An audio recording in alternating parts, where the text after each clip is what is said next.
This is Joseph. He's 17, handsome, has curly hair, and always wears a colorful robe. And he has a secret. He makes videos. And in this one, he's alone in a dry pit in the ground. It's dusk, and the sky is filled with color. The camera is low to the ground, and he looks tiny in comparison to the vast space around him. Joseph takes a deep breath and begins to speak. There's a large statue of an Egyptian deity with outstretched wings directly in front of him. He continues on until we hear a loud, clear voice. He records himself like he used to, except now he looks different. Clean-shaven, hair neatly tied, and confident. He beams at the camera, basking in the adoration of the crowd below.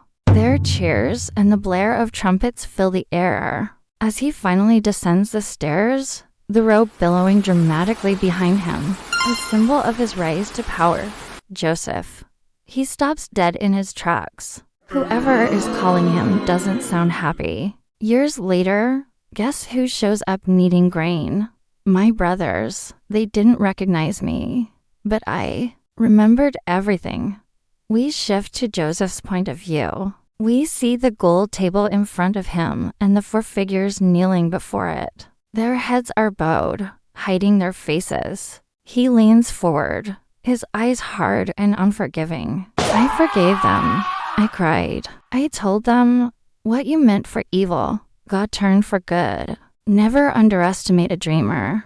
Joseph breaks down and hugs his brothers. They embrace. For a long moment, he's soothed by their presence. The camera slowly zooms out as sunlight pours into the palace, illuminating dust motes dancing in the air. Joseph turns and runs, but it's too late. He's grabbed and thrown into the same pit from before. This time he lands right in front of the camera. She lied.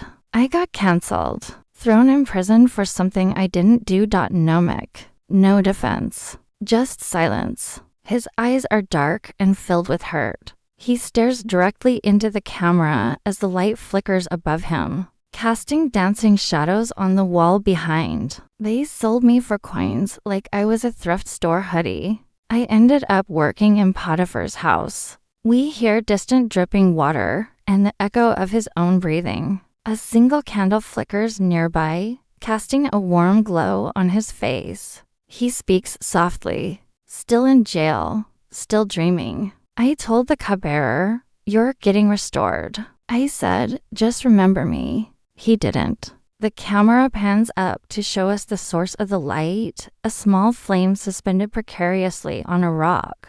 I mean, it was an Egyptian mansion. Who wouldn't want to work there? Until Potiphar's wife got thirsty. We can hear the other person, the cupbearer, talking.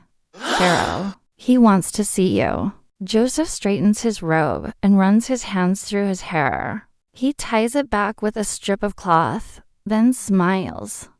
Hopeful, he takes a deep breath. One convo, one solution, one moment. Next thing, boom, I'm Prime Minister. Robe, ring, chariot, big god energy.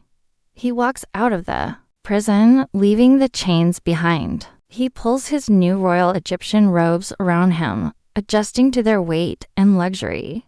Joseph walks away from the camera, his striped robe held delicately in his hand. He glances nervously behind him. He's looking for someone or something. He walks past tall palm, trees, and manicured hedges. The camera stays focused on Joseph as he sits in the darkness. 2 years pass. We find Joseph in the same cell. Now he's talking to someone off screen. Years pass, and we find Joseph once again in the same place. Now he stands on the palace steps. A beat of silence.